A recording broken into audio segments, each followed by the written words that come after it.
Hello, everybody, and thank you for joining us for Setting a New Agenda, the final conversation of our 2020 transition event.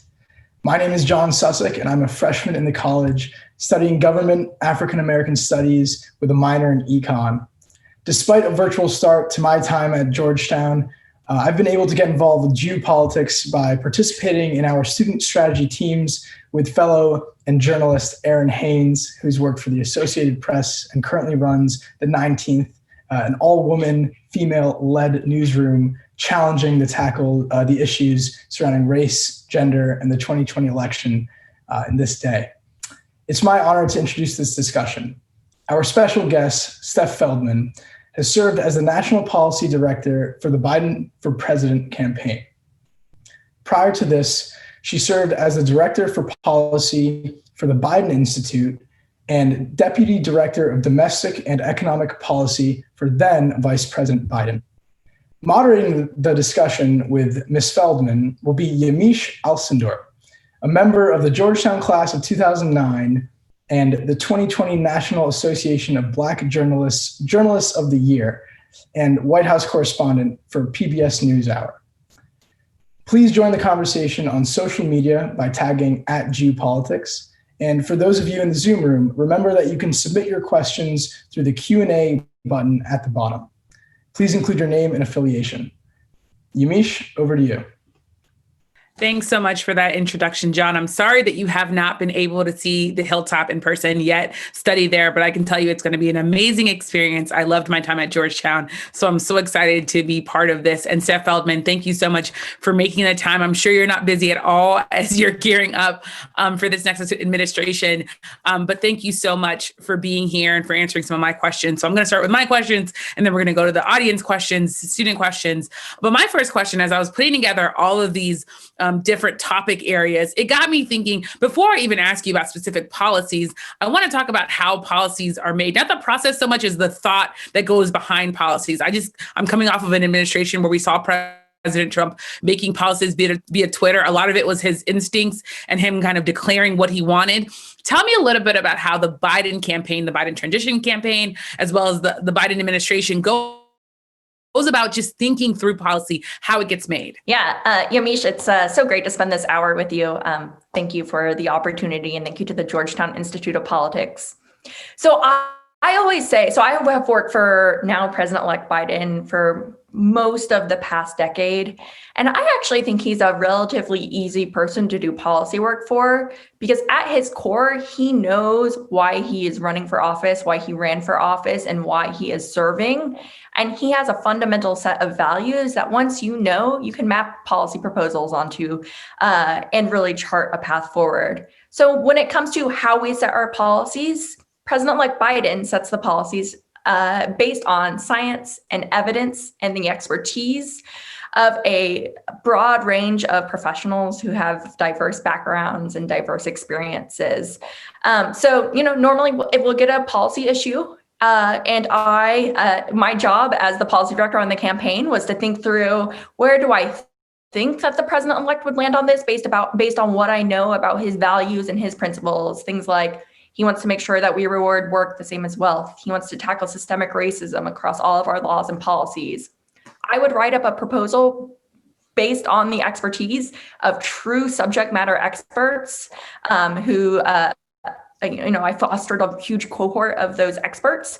And then we would propose the policy to the now president-elect, who decides whether that is the way he wants to go forward.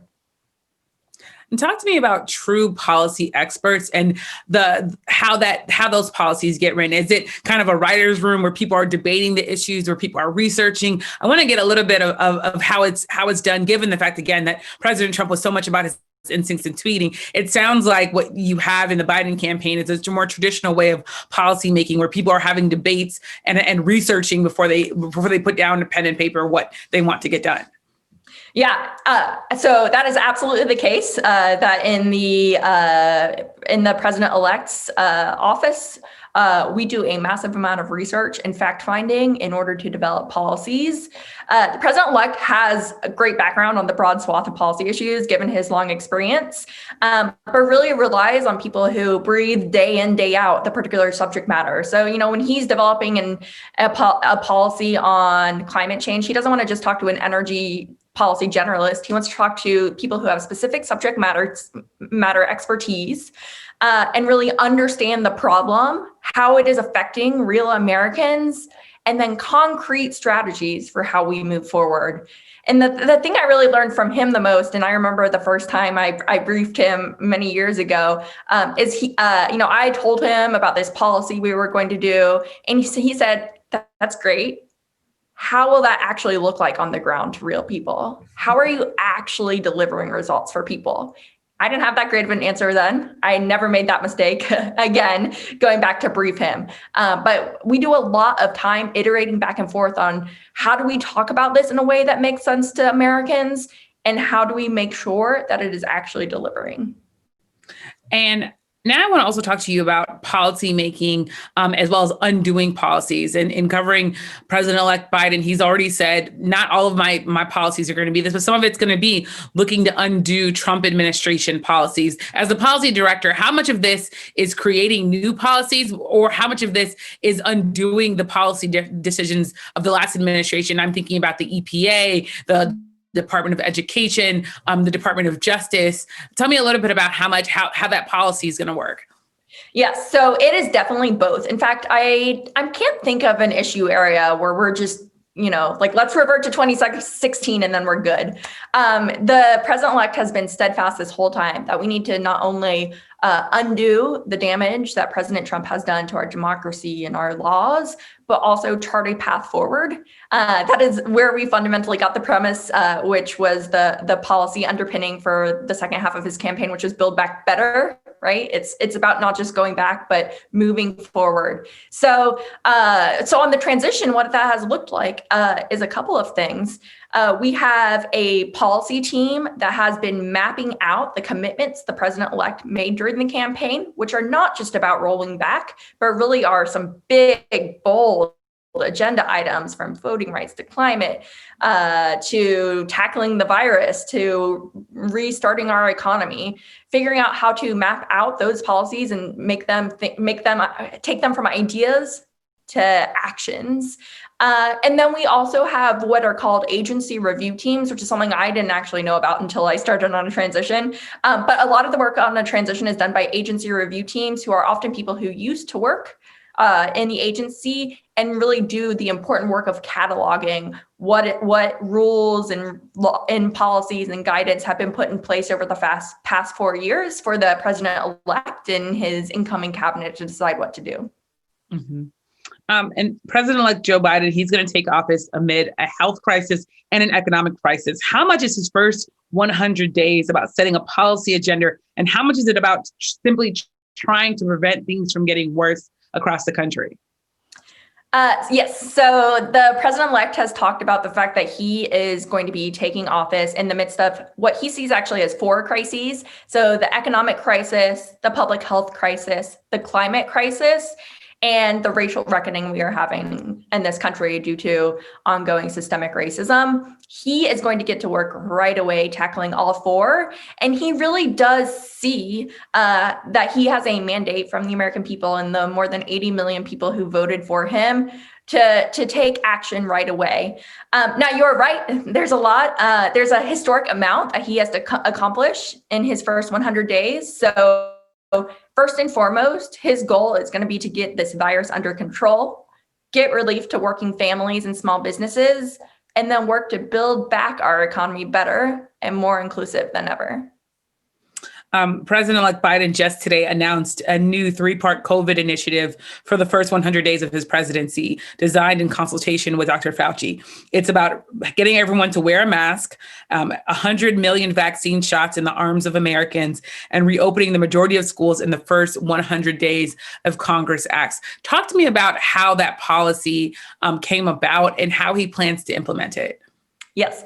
So what you're seeing is the outcome of months of hard policy work that President-elect Biden has done to get a very granular understanding of the science behind COVID, about the policies needed to respond to COVID. He has been working with doctors, including Dr. Vivek Murthy, who he just announced as his nominee for Surgeon General, and Dr. David Kessler, who used to be the Commissioner of the Food and Drug Administration, and Dr. Marcela Nunez-Smith, who's going to be his chair of the COVID Racial Equity Task Force, and a bunch of other public health experts. They have been working for months to develop a plan, which you saw him talk about throughout the campaign. And then what you saw today is really the team sitting down and asking, what are the immediate actions we can take and deliver in the first 100 days? I really appreciate that what you heard the president-elect say today is he didn't say he's going to snap his fingers and have this virus gone in 100 days. He acknowledged that there is hard work ahead,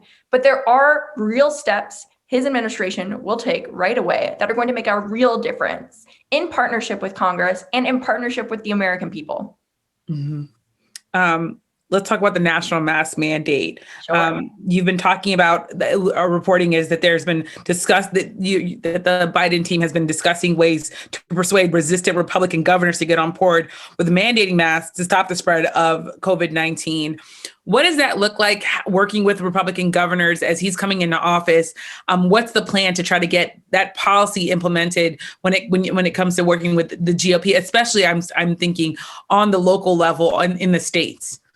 Sure. So I think the first question about what it looks like, the president-elect actually just last week or the week before, it's easy to lose track of time these days. Really? Of course it is. The Biden of governors, 5 Democrats and 5 Republican governors. He sat down, listened to what they needed in order to help get the virus under control in their state, and then had an honest conversation about the path forward and found that with that bipartisan group, there was more common ground than there wasn't.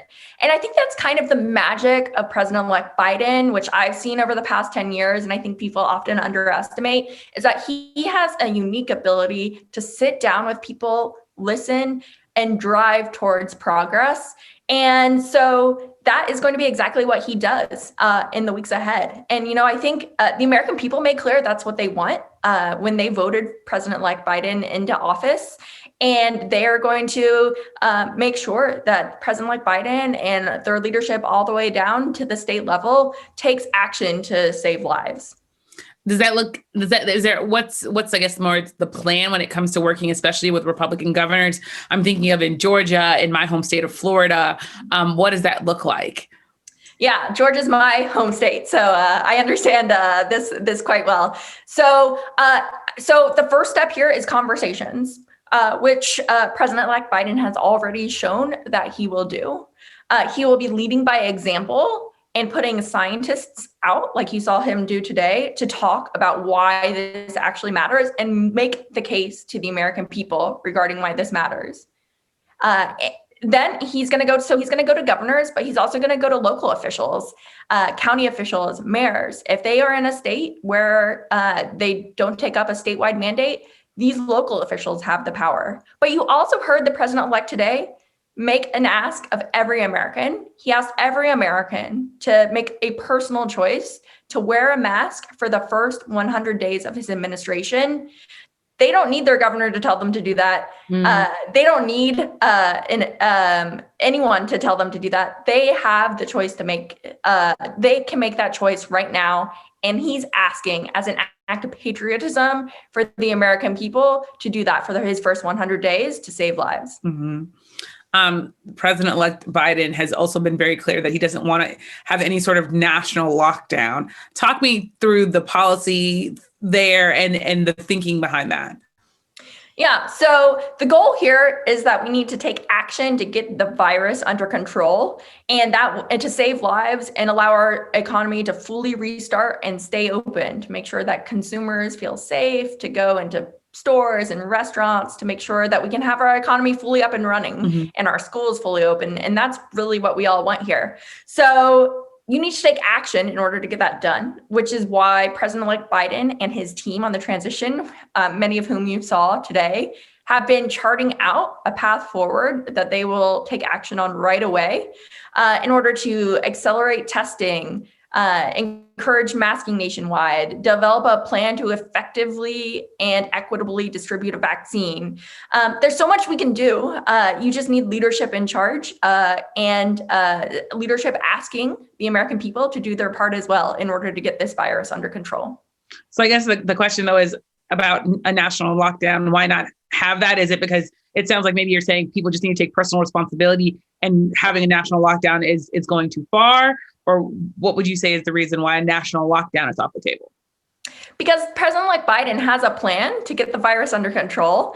And that starts with things like accelerating testing, having guidelines that are clear for businesses and individuals so they can remain socially distanced. Those are all things that, if acted upon, will get the virus under control. So in other words, there might not even be a need for a national lockdown because he's leaning on the fact that his plans would not necessitate that. I think what President-elect Biden has made clear throughout the past several months is that the idea that it's either a lockdown or control the virus is a false choice. Mm-hmm.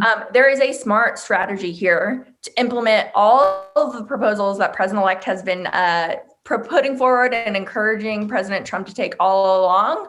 That really will do an effective job, according to scientists, to get the virus under control. And I think people underestimate the impact that things like every American wearing a mask can do.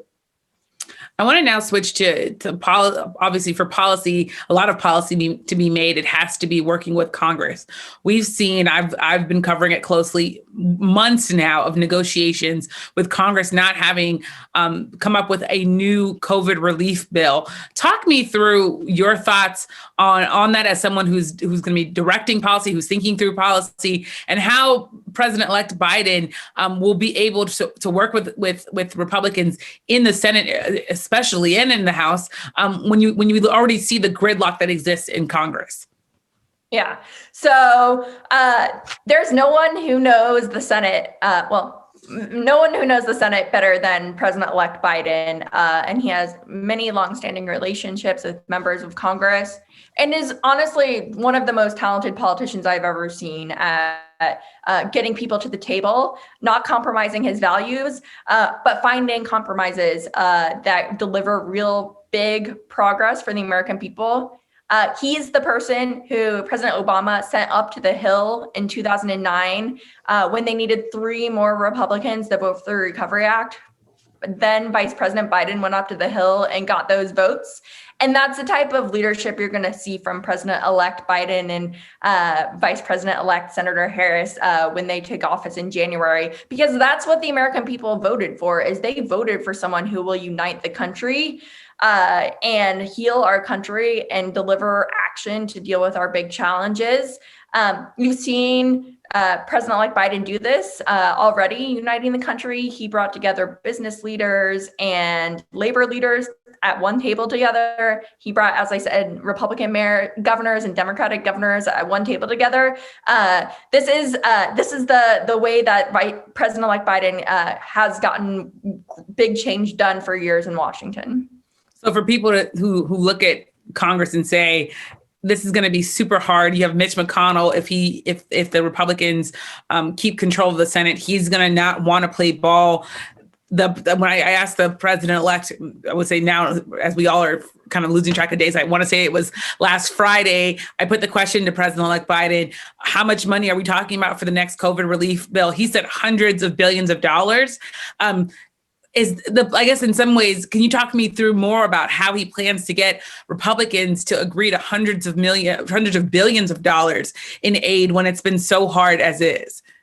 Yeah, so I think you've heard from him a little bit of the case that he is making over the past couple of days. Today, he said that he is encouraged by the bipartisan efforts in Congress around a $900 billion economic relief package, which he is making is really clear is critical now, though that package will only be a start for more action he'll need later. He also, on a speech he gave on the economy just recently, made the case that the November jobs report shows an economy that is stalling, and we need Congress to act. And one of the ways that President-elect Biden is making the case is by talking really specifically about what that means for the American people. So in that speech, he was talking about how if Congress doesn't act by the end of December, it's not just about, is it 800 billion or 900 billion? It isn't numbers to President-elect Biden, it's people. So that's why you heard President-elect Biden, when he delivered remarks, he talked about the 12 million Americans who will lose the unemployment benefits that they rely on to keep food on the table and pay their bills. You heard him talking about people who will lose their homes if the moratorium on evictions expires. He is going out there and making the case by talking about the real people who are going to be affected, because to him, this is about people, not numbers. Mm-hmm. Also, Marcella Nunez-Smith, who's going to be chairing the equity task force, from my understanding, or chairing up the issue of equity and the coronavirus pandemic. She talked today and she said that there is a grief gap. She talked about the fact that there needs to be equitable distribution, not just of the virus, but also of resources, of healthcare. Talk to me about how equity in particular plays into the policy outlook of the Biden administration, or will play into the Biden administration. Yes. Well, Dr. Nunez-Smith is going to be a big part of that. We are so lucky to have her. I remember earlier this summer, the first briefing I sat in on where she was involved. She is just one of the most remarkable minds in public health right now. So she will play a big role. So a couple of ways. And really, equity needs to be front and center and embedded in all policy work. Just to name a couple of ways that the Biden-Harris team is thinking about equity in terms of the economic and public health response. We know that communities of color are often disproportionately affected by economic crises, but lag behind when it comes to recovery efforts due to policy decisions. So the president-elect wants his economic leadership to make a concerted effort as they design policies to make sure that they will lift up communities of color and advance racial equity instead of setting communities of color further and further behind. When it comes to the health crisis, the task of Dr. Nunez-Smith is going to be to figure out how to tackle all of the different parts of the puzzle. One of those is vaccinations. So making sure that when we're distributing the vaccine, we are making sure that people of color who are disproportionately dying from the virus are getting that vaccine, and make sure we are working with community networks to reach out to people and have outreach programs to make that happen. And then I do think that, she talked about the grief gap and the trauma that this is having on communities. And it is true that because the virus is disproportionately affecting especially Black and Latino individuals, they are losing family members and loved ones more often than white people in this country. And we, need a big policy to make sure that we are addressing the trauma that is happening in our communities, which is something that President-elect Biden talked about earlier during the campaign. He even before the virus talked about how we needed to look at all of our service delivery programs in the federal government and think about how to make them trauma informed. And I just think that's now more relevant than ever. You brought up vaccines. There are a lot of polls showing that Americans are skeptical of getting the vaccine. On the front page of the Washington Post just today, there's a story about how African Americans in particular, who have faced historical racism in the healthcare field and who continue to face that even today, with having less access to healthcare, at times having their health concerns taken less seriously than white Americans, that they are highly skeptical of taking this vaccine. Less than half say they want to be vaccinated.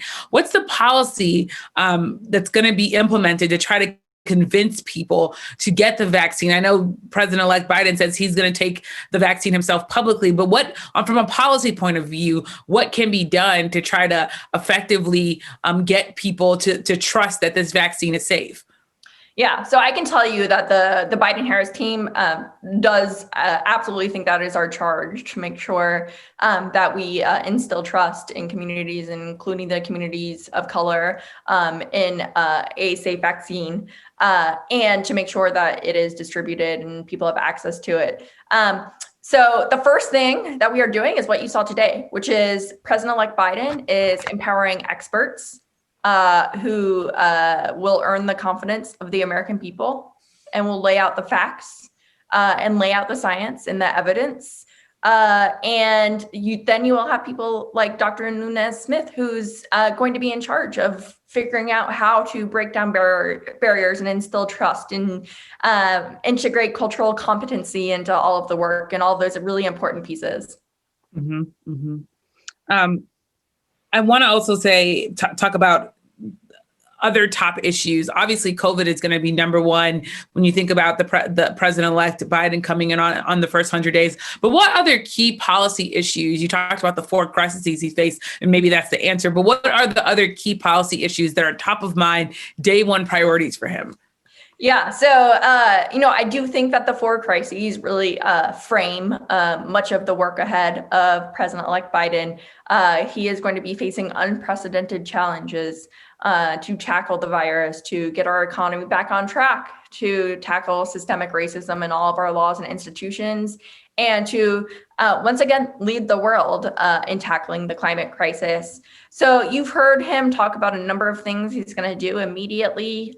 He has talked about how on day one, he is going to send legislative immigration reform to Congress to provide a roadmap to citizenship for 11 million undocumented immigrants.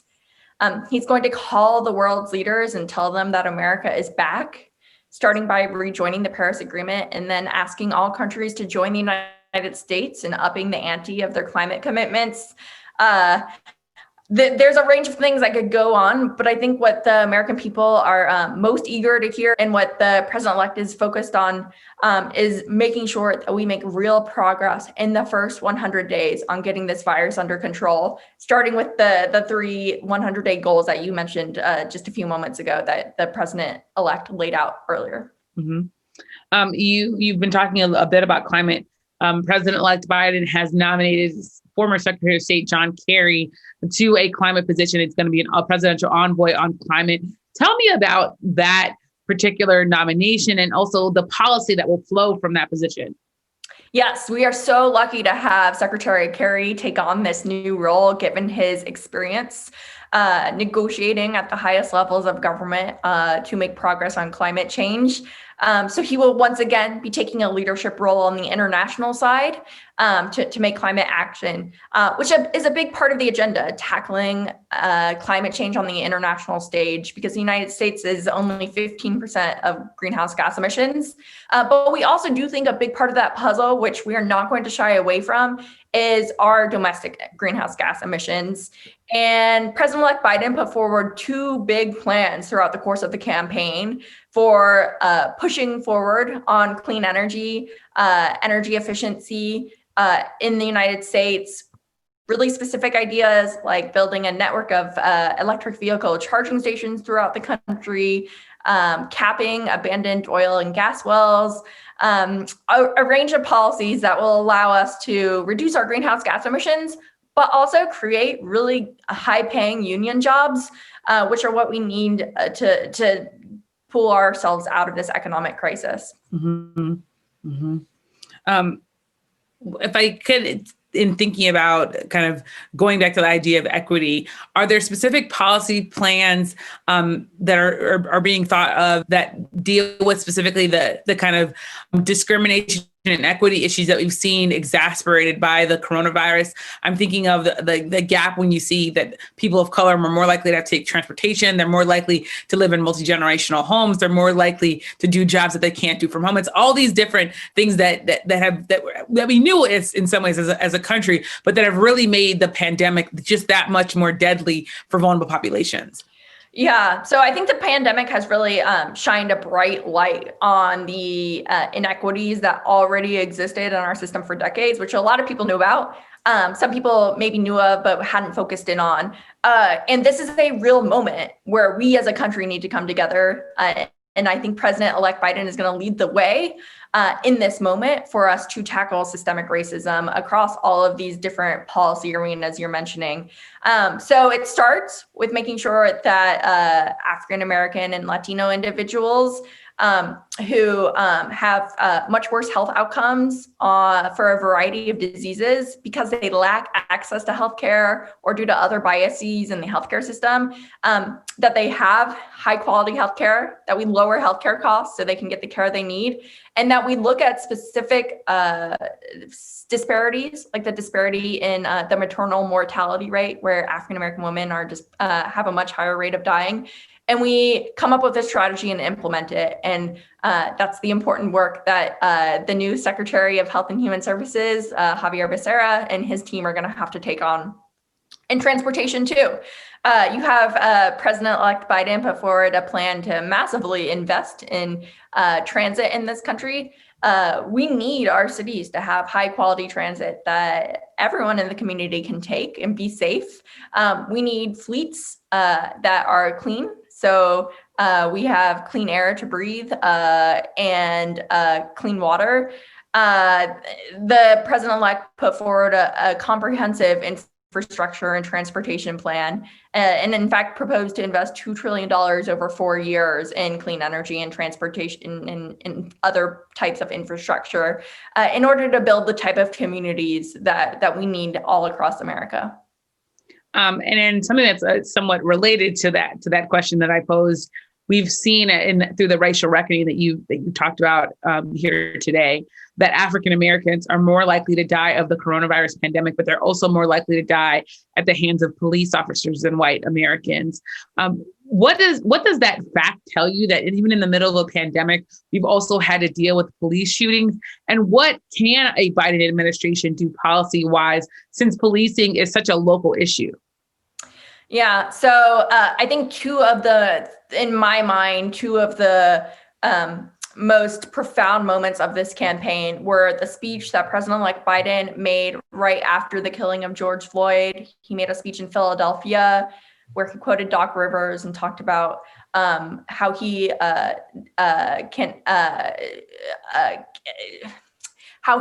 can't personally understand what it is like to be a Black person in this country. But how hard it is to be a Black person in this country, and how they still love this country greatly, and how much we have to do in order to right the wrongs and to tackle systemic racism. And then the second speech that President-elect Biden gave on this issue, which really sticks out on my mind, is he gave a speech in Gettysburg, really to the same tone.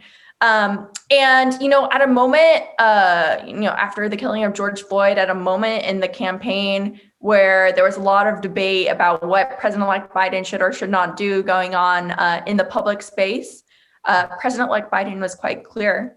And he called for a national commission on policing to make sure that we are reviewing our laws and policies. He called for a ban on chokeholds and carotid holds, which is the technique that was used and killed, which we saw George Floyd. He has called for fundamental reform and will appoint leadership in the Justice Department and across the agencies to make sure that we are creating a national standard, a national use of force standard, and all sorts of policies that you can do from the federal level to make sure that we have a just justice system with, even though, as you said, most is done at the state and local level. Mm-hmm. And I want to, in some ways, come full circle back to a question that I started with, which is about Republicans. We're having this conversation as President Trump, just a few minutes ago, Judge Suit, maybe if just in the last few hours here, said that we still don't know who won the election. It's clear, of course, that President-elect Biden won the election. It's clear that on January 20th, he's going to be the one taking office. But I'm really interested in all of the GOP members of the House and Senate who are still not acknowledging publicly President-elect Biden's win. How is President-elect Joe Biden going to work with Republicans who refuse to acknowledge that he is the legitimate winner of this presidency, in this presidential election, and also might not be incentivized to even legitimize his win come 2021, because they'll still be looking to try to hold on to the millions and millions of voters who are backing President Trump. That's to me, I look at that as a reporter, and I think that's a colossal, it's a huge, I think, burden for President-elect Biden if he's going to get things done using Congress. So President-elect Biden is going to be sworn in at noon on January 20th because the sitting president doesn't determine the outcome of this election. The voters, determined the outcome of this election, and we did so loud and clear with an unprecedented number of votes for President-elect Biden. So he is going to be sworn in, and then he is going to be focused on the work that people asked him to do, which is to tackle the virus, to get our economy back on track, to tackle systemic racism and climate change, and move forward, given the mandate that the American people gave him. So I guess, yes, it's true. Obviously, all of that is going to happen. My question is, how do you tackle Republicans who maybe don't have an incentive to see him as legitimate? What's the plan there? Is it kind of talking and politicking behind closed doors so that he can get kind of some action done? Or how does this work? I think that's going to be the big question in my mind come 2021, if, of course, the Republicans maintain control of the Senate. Yeah. So members of Congress, Democrats and Republicans have a job to do. I think the American people will hold them accountable and ask them to do the job. And while that is happening, President-elect Biden is going to do everything that he can do to do his job, which is invite members of Congress to meet, to work with them, to have the conversations he's already been having across the aisle, and deliver results that the American people are expecting on day one. The American people aren't expecting Washington come January to just fight and to not take action. They're expecting real results. And so President-elect Biden is going to Washington to make that happen. Thank you so much for answering my questions. We're now going to turn to a few Georgetown students to ask some more questions. The first person I hear that's going to be asking questions is Sierra. So Sierra, take it away. Hi, thank you. Thank you both for being on this panel with us. And I believe Yamiche already posed a question similar to the one that I had written, I think after I had already written it. But my question is, what will the new administration's approach be to consensus building around policy process, especially around policies that are not aligned with the previous administration? And I know you answered something similar, so perhaps you can nuance and apply this to the agencies that would have to actually implement policy, especially considering that there's a certain culture that might be inherited from the previous administration. Thanks. Yeah, thank you so much for that question. So the agency's angle here is really interesting because the vast majority of employees in an agency are career officials, not political officials. So that means they aren't people who were appointed by the sitting president. Those people serve, as they say, at the pleasure of the president. So they come and go. When I worked in the Obama administration, I was temporary, but there are numerous, hundreds, thousands, probably maybe tens of thousands federal officials who are career public service servants in this country. And they actually, in my opinion, are the true experts in the federal government and do great work every single day. Our teams have already been talking to those career officials. That is part of what happened after ascertainment, which you probably heard about in the news a couple of weeks ago. So those conversations with career officials are already happening. So we learn from them and can tap into their expertise to figure out how to design policies that work best for the American people. So I think there's actually less fighting and turmoil in Washington than a lot of people think. I think, at the end of the day, there's a lot of common ground. The president sets the agenda. An amazing team of federal employees enact that agenda in partnership with Congress. And then we're able to move forward. Great. Thanks so much, Sierra, for asking that question. The next question is going to be asked by Aida. Hi, my name is Aida, and I'm a junior in the School of Foreign Service. So my question is, President-elect Biden made a lot of policy proposals in his campaign. I'm particularly thinking about climate change and police reform. A lot of these have partisan support. So I'm curious what the strategy is in the Biden-Harris administration to leverage executive orders to pass some of these policies. And then considering how polarized our political climate is, how will the policy team work with the comms and digital teams to make sure Americans are educated and create a cultural shift so these policies aren't completely overturned in the future? Yeah, thanks so much for that question. I really like that. The communications team on the campaign, some of my best friends, we worked very closely because policy at the end of the day, in order to be effective, really needs to be communicated in a way that achieves our goals. So I think what you tapped into is that a lot of the role of being president is persuasion. You saw President-elect Biden develop a team that was really effective during the campaign at finding new audiences, using social media, tapping into different populations and groups, which they'll continue to do in a White House, where I'm guessing we will have a very active office that does social media work and really engages with people. Hopefully this will be a new era of more and more Zooms where people who work at the White House, people who work in the administration are able to connect with people and really bring the case to the American people, hopefully in person sooner rather than later, but also virtually, which I think has allowed for a lot more conversation to happen than was happening previously. And then you talk about executive action. The president-elect throughout the campaign put forward a number of really bold executive actions. Taking the policing space, the president-elect talked about how he is going to direct and ask his attorney general to use and prioritize pattern or practice investigations into systemic misconduct by police departments in big and bold ways to hold police departments accountable. This is something President-elect Biden actually authored the bill that gave the Justice Department authority to do that. This is the tool that was used in communities like Ferguson.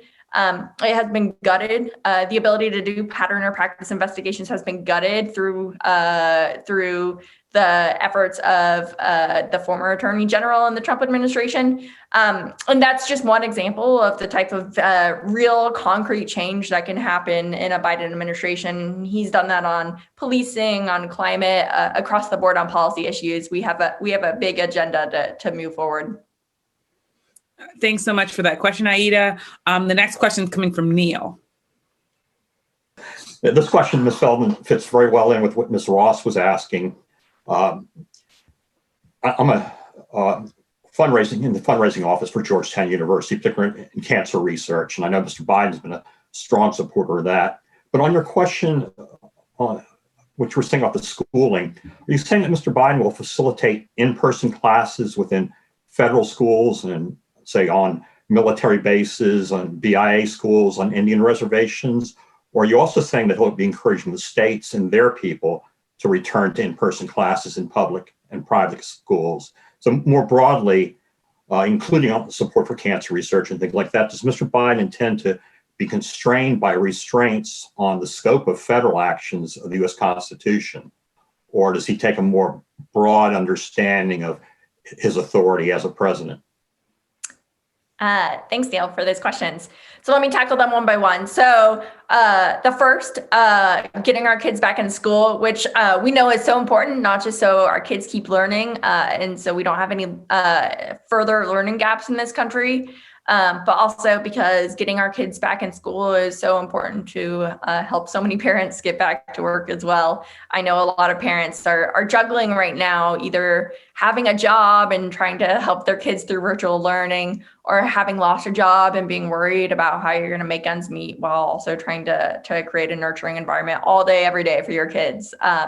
So the president-elect earlier today said this, which is that if Congress provides the funding we need to protect our students and educators, including funding to make changes and put up plexiglass and allow for distancing, and if states and cities put strong measures in place for guidance and to get the virus under control, Biden is asking his team to work to see that the majority of schools nationwide, across all of our communities, will be open by the end of his first 100 days. That is going to be hard work. It is going to be a lot of work. But with resources and good guidance, we truly believe that this is something that can get done. Now your question on executive action, and I think how the president-elect views the work he has to do. There are definitely constitutional. The Constitution gives the president some authorities. The Constitution gives the legislative branch some authorities. And the president-elect is definitely a constitutional scholar, so he understands those confines quite well. But as I think you saw during the campaign, was able, thanks to the smart thinking of a bunch of experts we work with, find ways, given existing executive authority, to make big, bold changes through executive action, not just on policing and climate, like we talked about previously, but in healthcare and education, on gun violence, on a range of issues. There's really a lot you can do through guidance and executive action. But I think at the same time, you're going to see the president-elect working closely with Congress to get stuff done through the legislative process. Great. Thanks so much for that question, Neil. This next question comes from Grace. I'm going to read her question. Being tough on China emerged as a major foreign policy issue on the campaign trail. In what ways does President-elect Joe Biden plan to either build on or change the foreign policies of the Obama and Trump administrations? Yes. So I think what you're going to see from President-elect Biden is that he is not going to poke our allies in the eye. He is going to, once again, be a leader on the world stage, and much of his foreign policy will fall under that framework and allow him to chart a path forward. The one thing I don't do is foreign policy, so I'm not going to dive too much in detail on that, or else I'll start doing something that is very counter to our measures. But I will say that one of the things as a citizen I am most looking forward to is having a president who talks to our world leaders, garners respect on the world stage. And you've already seen President-elect Biden do that. He's not president yet, so he can't be making policy. But you've seen the transition read out different conversations the president-elect has had with world leaders, and will continue to do so moving forward. Awesome. Thanks so much, Grace, for submitting that question. The next question is from Phil. Hey there. Thanks so much. Great conversation. My name is Phil Cruhan. I work with an organization called Open for Business that works to promote the business case for LGBT inclusion and human rights. So my question is COVID related. I was really happy to hear many of your points on the inclusion of African Americans and Latino people into public health responses, given that they have been so disproportionately impacted by COVID. I would welcome us to have a conversation about more socially excluded groups who have really felt the weight of this pandemic. So this includes also persons with disabilities, LGBT people, particularly trans people, lower income people, migrants from around the world. So I guess my two questions in one is, how do we work to include all historically socially excluded groups into inclusive public health responses? And following the pandemic, and as we go into this economic downturn, what is the process for the Biden and Harris administration to incorporate all of these groups into economic mechanisms and processes, essentially processes that they've been excluded from for many years? Thank you. Thank you. So the president-elect has said that he is going to build an administration that looks like America, and that is across all types of diversity. And I am so excited as we have started to see him build out his cabinet. You have started to see that diversity be put in place in a historic cabinet in so many ways. also in his senior White House leadership. But that's going to go all the way down to the staff assistants who are doing incredible work in our departments and agencies, are going to represent America. And I think that diversity and background and lived experiences is really going to matter. But I also think if you work for a president like Biden, it is clear that your job, no matter who you are, is to think about how we are lifting up historically marginalized communities. It is my responsibility. It is the responsibility of everyone, which is why, during the campaign, we put forward policies on disability, on LGBTQ rights, a bold immigration policy. We want everyone's voice to be heard, and President-elect Biden is going to be the president for all Americans, not just the ones who voted for him, not just the Americans who support him, but for every American in this country. And our final student question is going to go to Susanna. Thank you so much for joining us today. This has been a really interesting conversation. I was just wondering, Steph, what your thoughts were on some potential areas for cooperation as we're looking at what might be a Republican Senate. So are there any policies that you're going to try and focus on in a bipartisan manner? Yeah, so, well, I think one thing you're seeing right now is you're seeing a potential bipartisan legislative package come together for COVID and economic relief. That is something that President-elect Biden said today that he is encouraged by. And he has made clear that we need this relief now by the end of December. But then no matter what this package looks like, we're going to need another package at the beginning of next year, at the beginning of a Biden-Harris administration, in order to have the resources to get the virus under control and to get people back to work. And I think, President-elect Biden has this line. He says, he talks about how reality has a way of intruding. Reality has a way of intruding. And I think that is what you are seeing and will continue to see. And I think that the American people made clear that they are expecting action, which is what President-elect Biden is going to drive forward to. So I think that's really going to be top of mind early next year is legislative action on the virus and the economy. And if I could just piggyback on Susanna's really great question. When you think about other issues, if you could maybe talk about other policy issues that maybe even aren't related to the virus, or maybe everything's related to the virus in the world that we're living to. I'm thinking about, I've heard him talk a bit about infrastructure. Are there other areas when you look at potential areas for bipartisanship, maybe even bills that were put up by Republicans that he could see himself getting behind? Yeah, so I think that yes, so infrastructure is a great place where a lot of Republicans have been calling for action for years. We had a lot of infrastructure weeks. We still need an infrastructure bill. President-elect Biden put forward a big infrastructure plan. We would love to work with Republicans and Democrats to get that done. Similarly, on climate, there are a lot of smart policies you can do to get the virus under control, to get greenhouse gas emissions reduced, to invest in solar and wind and energy efficiency. These are things that don't need to be partisan, and many communities are not partisan. And I'm personally excited about the potential to get something done there. Well, thank you so much, Steph Feldman, for answering my questions, for answering the students and the audience questions, faculty questions. I'm going to now turn it over to Lonnie Chen from the Brunswick Group. Thank you, Yamiche. Thanks, Yamiche, and thanks, Steph. And on behalf of the Brunswick Group and behalf of Georgetown University and the Institute of Politics, I want to thank everyone for taking the time to join us at this event today. I know that it was a great learning experience for me, and I can appreciate all that Steph has been through, having been the policy director on a national presidential campaign.